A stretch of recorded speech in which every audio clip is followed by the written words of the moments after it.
안녕하세요. 최영훈 원장입니다.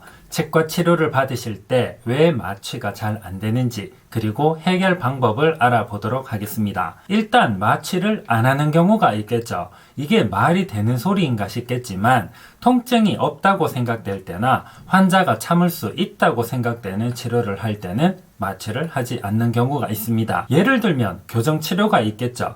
교정치료를 할 때 마취를 하는 경우는 거의 없습니다. 다음으로 넘어가서 마취가 잘 안 되는 경우 중에 아랫니 신경치료를 할 때가 마취가 잘 되지 않아서 고생하는 경우가 있습니다. 일반적으로 아랫니 치료를 할 때 하는 마취를 하치조신경 전달 마취라고 해서 입을 벌리고 목구멍 쪽으로 주사를 맞는 마취 방법은 거의 다 여기에 해당됩니다. 문제는 이 마취 방법의 성공률이 그렇게 높지 않습니다. 많은 치과 의사들이 자신의 실력이 없어서 마취가 잘 안 된다고 자책하는데 그게 아니고 연구 결과를 보면 실패율, 이게 성공률이 아닙니다. 실패율이 무려 83%까지 올라갑니다. 왜 이런 현상이 발생되냐면 치아의 해부학적 구조를 아셔야 합니다. 일반적으로 치아에 해당되는 신경은 하치조신경이라고 하는 건데 이 신경이 바로 하치조신경입니다. 그런데 사람에 따라서 격가지 신경이 치아로 들어오는 경우가 있습니다. 이걸 밀로하이오이드 널브라고 하는 건데 한국말로는 잘 모르겠어요. 죄송합니다.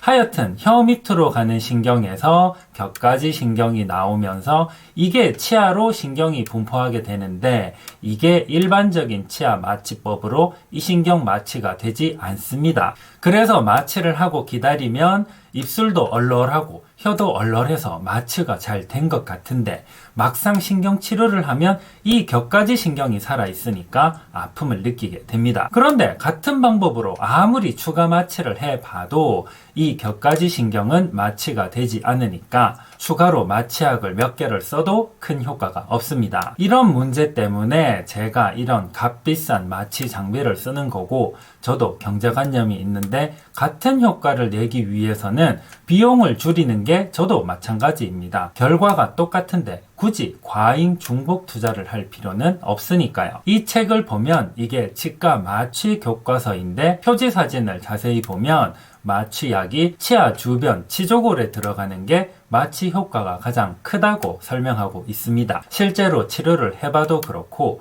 교과서에서도 치아 주변에 마취약이 들어가도록 하는 게 이론적으로도 가장 효과가 좋다고 설명하고 있는 거죠. 그래서 가능하다면 이 마취를 받고 치과 치료를 받으시는 게 가장 치료 통증을 줄일 수 있는 방법이다 라고 말씀드릴 수 있습니다. 제 경험이지만 치과 마취법을 완벽하게 터득하는데 저의 경우 상당한 시간과 노력이 들어갔습니다. 다른 사람의 몸에 아무 느낌을 느끼지 못하도록 어떤 치료 행위를 한다는 게 절대로 쉽지 않다는 점 말씀드립니다. 오늘 영상은 여기까지 할게요. 감사합니다.